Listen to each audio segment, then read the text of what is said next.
क्या 50 करोड़ मिलने वाले हैं मुझे? हाँ, अभी आपके अकाउंट में जमा करवाती हूँ। आपको बस ओटीपी मांगकर मेरे बैंक अकाउंट से पैसे निकालने हैं ना? सुनो, टूटी कौड़ी तक नहीं है मेरे अकाउंट में। गरीब हूँ पर गवार नहीं मैडम। सर, ये कोई फ्रॉड कॉल नहीं है। मैं आपकी सेक्रेटरी बोल रही हूँ, युक्ति। सेक्रेटरी? अरे मैं वेटर हूँ रेस्टोरेंट में। पहले यहाँ आओ और झूठे बर्तन धोने में मेरी हेल्प करके सेक्रेटरी का फर्ज निभाओ, फिर ट्रांसफर करना मुझे 50 करोड़। अभी रखो फोन। 50 करोड़ की लॉटरी के चक्कर में 500 के बांधे ना लग जाए सनी। मुश्किल से इस रेस्टोरेंट में पार्ट टाइम जॉब मिली है जिससे नैना का गिफ्ट मैनेज हो पाया है। काश वो हाँ बोल दे तो सच में लॉटरी लग जाएगी। ये है सनी, बेचारा सनी। ना माँ बाप है, ना जेब में एक फूटी कौड़ी, बस है तो एक तेज दिमाग। स्कॉलरशिप के सहारे गुजरात के सबसे बड़े कॉलेज में दाखिला तो ले लिया, लेकिन जिंदगी ने उसे दूरी नहीं, सीधा प्रैक्टिकल पढ़ाया है, वो भी टफ वाला। शाम को रेस्टोरेंट में वेटर की शर्ट पहनकर कभी कस्टमर्स को बड़ी अदा से सर्व करता और रात को हॉस्टल आकर एक कोने में पाव को पानी में डुबो डुबो के खाता है। पर फिर भी कोई शिकवा नहीं, किसी से शिकायत नहीं। वैसे सैलरी तो उसे वेटर की मिलती है और काम सारे कर लेता है। शेफ की एब्सेंस में शेफ, मैनेजर की गैर हाजिरी में मैनेजर, हर एक कैशियर और अकाउंटेंट भी हिसाब करने में सनी की हेल्प लेते हैं। इन शॉर्ट ऑल राउंडर है अपना सनी। वो यहाँ पर सिर्फ एक वजह से टिका हुआ है और वो है नैना, उसकी मोहब्बत। नैना वीक में कई बार उस रेस्टोरेंट में आती जहाँ वो काम करता है। नैना आते ही हमेशा सनी के लिए पूछती, उससे खूब प्यार से बात करती। नैना आधे घंटे के लिए रेस्टोरेंट आती तो सनी अगले 7 दिन हवा में उड़ता रहता। काफी दिनों से नैना को प्रपोज करने की हिम्मत जुटा रहे सनी ने अपनी लाइफ की सेविंग से नैना के लिए एक गिफ्ट लिया है। आज तो नैना को अपने दिल की बात बता कर रहूंगा। जानता हूँ कि वो बड़े घर की लड़की है, पर अगर वो हाँ कह दे तो उसके प्यार के सहारे दुनिया जीत लूंगा। ये सोचकर वो बड़ी ही उम्मीद के साथ नैना की तरफ आगे बढ़ता है। हाय नैना, काफी टाइम से तुम्हें कहने का वेट कर रहा था कि वो मैं तुमसे बोलना चाहता था कि आई लाइक यू नैना।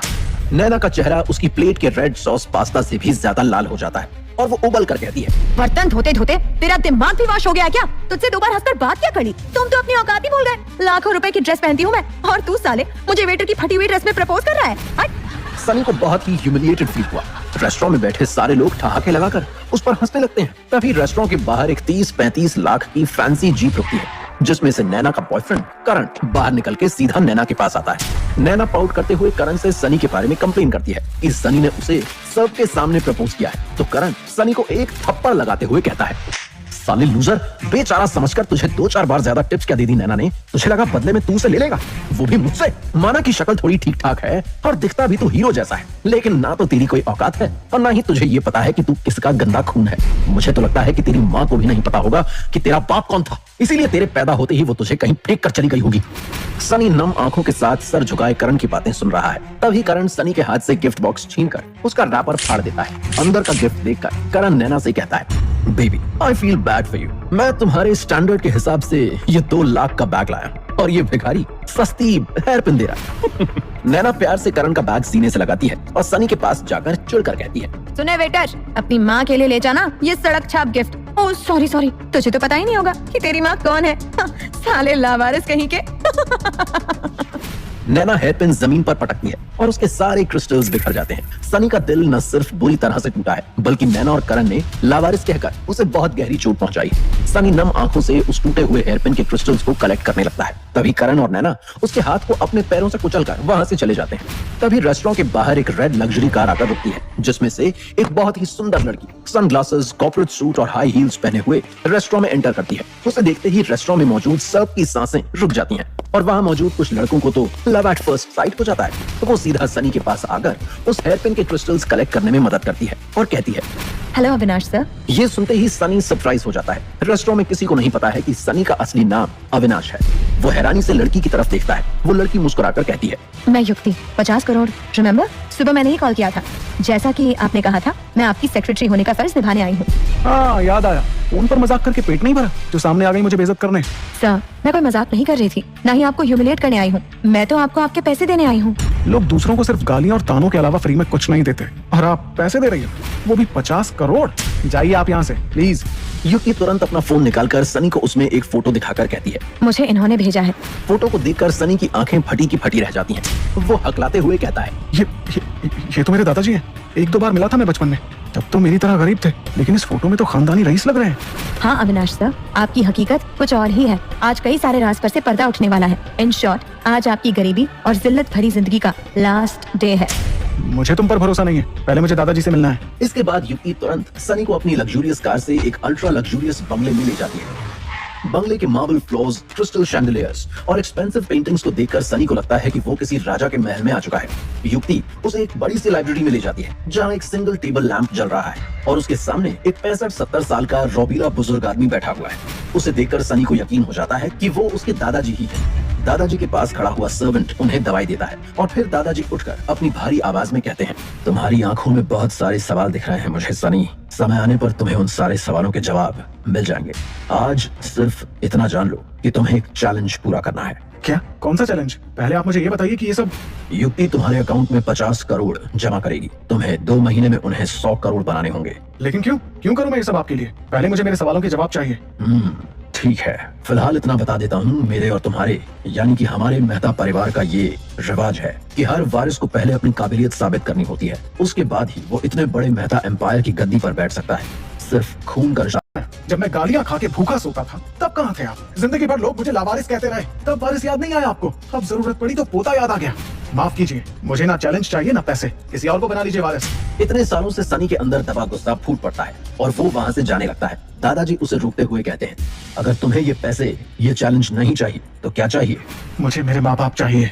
ठीक है, अगर तुम्हें जानना है कि उन्हें क्या हुआ था तो तुम्हें ये चैलेंज पूरा करना होगा। यहाँ भी अपना ही स्वार्थ पूरा करेंगे आप? सच सच बताइए, मुझे इतने सालों तक एक अनाथ की जिंदगी जीनी पड़ी, उसके पीछे भी आपका स्वार्थ ही था ना? कुछ वजह थी, इसलिए मैंने इतने सालों तुम्हें अपने से अलग रखा। अगर ऐसा नहीं करता तो तुम भी अपने माँ बाप के साथ। दादाजी का गला भर आता है, वो आगे बोल नहीं पाते। सनी आगे पूछता है, बताइए, रुक क्यों गए? इस वक्त मैं तुम्हें सिर्फ इतना बता सकता हूँ कि जिस खतरे से बचने के लिए मैंने तुम्हें इतने साल अपने से दूर रखा था, वो खतरा अभी टला नहीं है। जो चैलेंज मैं तुम्हें दे रहा हूँ वो सिर्फ मेहता एम्पायर का वारिस बनने का चैलेंज नहीं है, बल्कि एक बेटे का फर्ज निभाने का चैलेंज भी है। क्या तुम ये नहीं जानना चाहोगे कि उनके साथ क्या हुआ था? क्या तुम उसका बदला नहीं लेना चाहोगे? आपने आज तक क्यों नहीं लिया बदला? मेरे माँ बाप आपके भी तो बेटे और बहू थे ना? मैं नहीं कर पाया सनी, लेकिन मुझे यकीन है तुम कर दिखाओगे। लावारिस, अनाथ, इन शब्दों से तुम्हें घिन आती है ना? अब वक्त आ गया है उसे अपनी पहचान से मिटा देने का। ये चैलेंज पूरा करके दुनिया को दिखाओ कि तुम लावारिस नहीं, मेहता एम्पायर के वारिस बनने लायक हो। पर याद रखना, ये लड़ाई आसान नहीं होगी। 100 करोड़ कमाने की जंग और उन लोगों से बदला लेने की आग जिन्होंने तुम्हें अनाथ बना दिया, ये लड़ाई लड़ने के लिए तैयार हो? सनी के पैरों तले जमीन खिसक जाती है। दादाजी का सर्वेंट ये पूरा मामला देखकर चुपके से अपने मोबाइल से किसी को एक मैसेज भेजता है। इधर कुछ देर सोचने के बाद सनी अपने आंसुओं को पोंछते हुए कहता है, ठीक है, मैं आपका चैलेंज एक्सेप्ट करता हूँ। सिर्फ मेहता एम्पायर का वारिस बनने के लिए नहीं, बल्कि अपने माँ बाप की मौत की सच्चाई जानने के लिए। पैसा नहीं, बदला चाहिए मुझे। चैलेंज पूरा करने का टाइम शुरू होता है अभी, इसी वक्त। सनी जैसे ही लाइब्रेरी से बाहर निकलता है तो किसी से टकरा जाता है। सामने 28 साल का सम्राट है और उसके पीछे उसका पापा रतन मेहता। सम्राट एटीट्यूड से कहता है, अबे ओ, गरीबी ने आंखें भी छीन ली है क्या? देख के नहीं चल सकता? देखने से ही रईस बाप की बिगड़ी हुई औलाद लग रहे हो। अमीरी का चश्मा अपनी आंखों से उतार, वरना मेरे जैसा कोई उसे उतारेगा तो आंखें चौंधिया जाएंगी जिंदगी भर के लिए। साले 2 कौड़ी के फटीचर मुझसे जुबान लड़ाता है, जानता है मैं कौन? माफी मांग मुझसे अभी के अभी। और अगर ना मांगू तो? एक नौकर होकर इतनी अकड़, अभी तुझे दिखाता हूँ। ये कहकर सम्राट जैसे ही सनी पर हाथ उठाने के लिए आगे बढ़ता है, तभी उसका बाप रतन उसे रोक लेता है।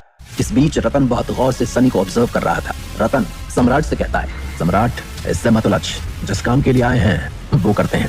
सनी सम्राट को लुक देता हुआ वहां से चला जाता है और रतन सम्राट को लाइब्रेरी में ले जाता है। अंदर दादाजी उन्हें देखकर सरप्राइज हो जाते हैं। रतन चापलूसी भरे अंदाज में कहता है, चाचा जी, मुझे पता चला कि आजकल आपकी तबीयत थोड़ी ठीक नहीं रहती। अब आपके आराम करने के दिन है, बिजनेस का स्ट्रेस लेने के नहीं। इतने बड़े मेहता एम्पायर का भार यंग पीढ़ी के मजबूत कंधों पर डाल दीजिए और बस रेस्ट करिए। आज तक तो मेरी तबीयत की इतनी फिक्र कभी नहीं हुई तुम्हें। अचानक क्या हो गया रतन? और मैं अभी पूरी तरह से कैपेबल हूँ मेहता एम्पायर चलाने के लिए। अरे गलत मतलब निकाल लिया आपने तो मेरी बात का। मेरा कंसर्न इतना ही है कि आपके रहते हुए आप सम्राट को मेहता एम्पायर का नया चेयरमैन घोषित कर दीजिए। इससे कैपेबल कोई नहीं है हमारी पूरी फैमिली में।